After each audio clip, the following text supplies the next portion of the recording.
Hello everyone. Welcome to Kalyani's kitchen.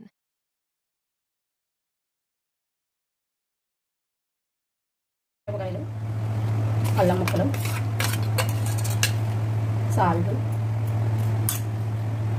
జీలకర్ర ఇవన్నీ mixie పట్టుకోవాలి.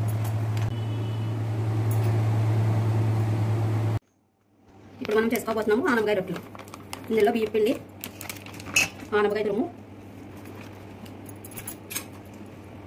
పచ్చిమిర్చి, జీలకర్ర, అల్లం పేస్ట్, సాల్ట్, కరివేపాకు, కొత్తిమీర ఇవన్నీ వేసి బాగా పిండిని ముద్దలా కలుపుకోవాలి. ఇందులో వాటర్ పట్టవు.